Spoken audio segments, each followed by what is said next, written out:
Good morning, friends. This is Professor Parvez English Handkota, and this morning I am going to explain the genres in English writing. Genre, actually, इसको genre नहीं बोलते हैं, genre. The correct pronunciation is genre. And it comes from the French word, ये French word से आता है जिसका मतलब काइंड या सॉर्ट होता है, और genre means styles of writing और कैटेगरीज ऑफ राइटिंग होता है। जॉनरा इंग्लिश राइटिंग में बेसिकली 7 तरह के होते हैं। पहला जॉनरा इंपॉर्टेंट है पोएट्री। पोएट्री फिर 2 तरह की होगी आपके पास में, सब्जेक्टिव पोएट्री और ऑब्जेक्टिव पोएट्री। सब्जेक्टिव पोएट्री में आपके पास में जो कैटेगरीज है वो है लिरिक है, एलिजी है, सोनेट है, ऑड है, ड्रामेटिक मोनोलॉग्स हैं, हिम्स है, प्रोथेलेमियन है, एपिथेलेमियन है, हाइक्यू है, लिमेरिक है। उसके बाद में ऑब्जेक्टिव पोएट्री 2 तरह की हो जाएगी आपके पास में, नैरेटिव पोएम्स और ड्रामेटिक पोएम्स। नैरेटिव पोएम्स में आपके पास बैलेड आ जाएंगे। बैलेड जो फ्रेंच वर्ड बैले से बना है, बैलेड ये समूह गान होता है, साथ में डांस वगैरह भी चलता रहता है। ट्रैक्टर ट्रॉलियों में जो लेडीज जाती हैं अपने बनने गाती हुई, ये बैलेड्स ही हैं। उसके अलावा एपिक पोएम, महाकाव्य, जैसे रामायण महाभारत, किसी हीरो की स्टोरी बहुत लंबे विस्तृत रूप में जो लिखी जाती है, दैट इज एपिक पोएम। फिर मेट्रिकल रोमांस, ये भी आपका ऑब्जेक्टिव में नैरेटिव स्टाइल का है, एपिक भी नैरेटिव स्टाइल का है, और बैलेड भी नैरेटिव स्टाइल का है। नैरेटिव बैलेड के एग्जांपल्स कई एग्जाम में पूछे आते हैं, आप याद रखें। क्रिस्टाबेल पोएम बहुत इंपॉर्टेंट है, एस टी कॉलेज की, सैमुअल टेलर कॉलेज की, रोमांटिक एज में।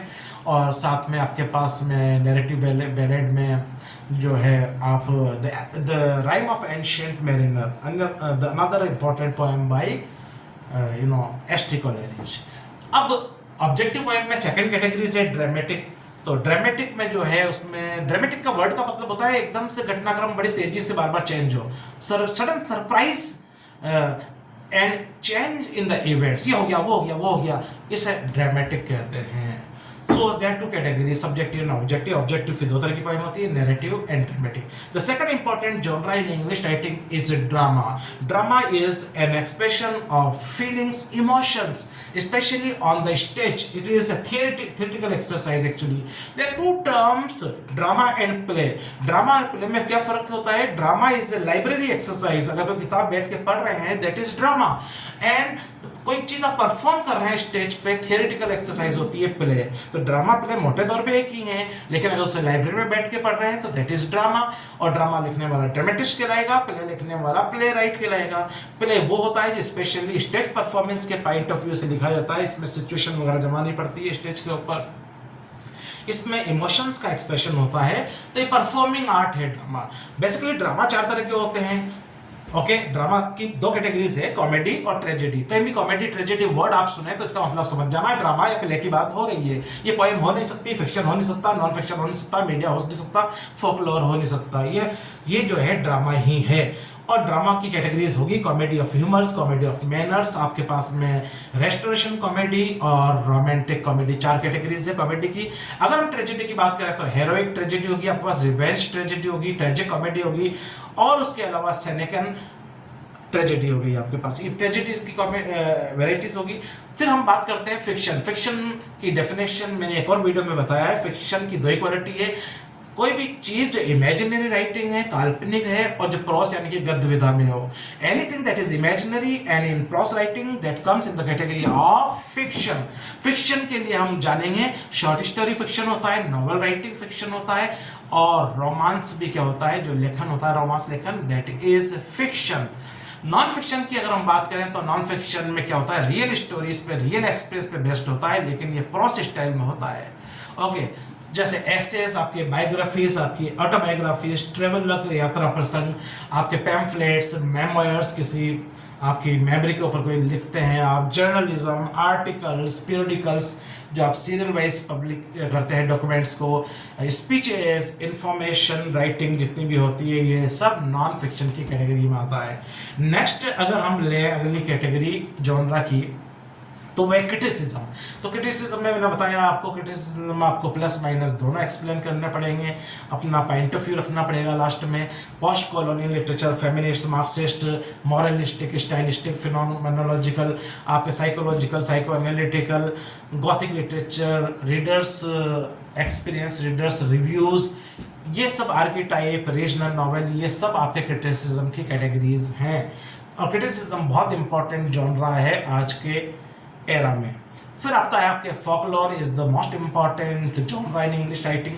फोकलोर वो होता है जो ट्रेडिशनली पीढ़ी दर पीढ़ी डेवलप होता चले जाता है, ऐसे कोई राइटर नहीं होता है। ऐसी राइटिंग इंग्लिश लिटरेचर में से कोई राइटर नहीं होता है, उसे हम एनोनिमस राइटिंग कहते हैं। जैसे आपने पढ़ी है एक story the three dancing god, university of Kota के फर्स्ट ईयर में पढ़ाते हैं, सेकंड सेमेस्टर के अंदर। स्टोरी का नाम है द थ्री डांसिंग गॉड्स। इसका कोई राइटर नहीं है, ये एनोनिमस है। इसका राइटर जब नहीं होता है तो उसे एनोनिमस कहते हैं। ओके, और किसी का राइटर अगर मर चुका है, बाद में उसे अवार्ड मिल रहा है, बाद में छप रही है, तो उससे पोस्थुमस कहते हैं। ये मैंने एक्स्ट्रा बताया आपको इन्फॉर्मेशन के लिए। तो ये जितने भी आपकी जो होती हैं फोकलोर, ये एनोनिमस राइटिंग होती है, पीढ़ी दर पीढ़ी अपने आप डेवलप होती चली जाती है। इनके एग्जांपल देखें तो फेबल्स हैं, जैसे पंचतंत्र की कहानियाँ, जैसे आप कहेंगे ईसप की कहानियाँ, अलिफ लैला की कहानियाँ, ये सब क्या हैं, ये फेबल्स कहलाती है, कल्पित कहानियाँ। फेरी टेल्स, परियों की कहानियाँ। लेजेंड, किसी हीरो की कहानियाँ जो जनरली इमेजिनरी होती हैं। और फिर मिथ्स होती हैं, पौराणिक कथाएं। मिथ्स मिथोलॉजिकल, ये ज़्यादातर रिलीजियस होते हैं, ये भी ट्रू अनट्रू, ज़्यादातर अनट्रू होती हैं। ये सब आपके फोक लॉर के अंदर आएगा। Folklore is important era in English literature. And the last but not the least, that is media. Media is the important genre in English writing. Media में films, websites, advertisements, आपके पास जो है commercials, उसके अलावा जो है आपके पास में रेडियो प्रोग्राम्स, डिबेट्स, ये सब मीडिया में आती हैं। ये भी आपका लिटरेचर का एक इम्पॉर्टेंट जॉनरा है। तो ये मैंने आपको नट शेल में सारा ब्रीफ किया। जॉनरा की डेफिनेशन बताई मैंने, जॉनरा कहाँ से आया, फ्रेंच वर्ड, और जेनर नहीं बोलेंगे। Genre is the correct pronunciation of this word. फिर मैंने बताया जॉनरा का अर्थ काइंड या सॉर्ट होता है। कैटेगरीज, स्टाइल्स ऑफ राइटिंग, चार तरह, 7 जॉनरास बेसिकली मैंने एक्सप्लेन किया आपको डिटेल्स में।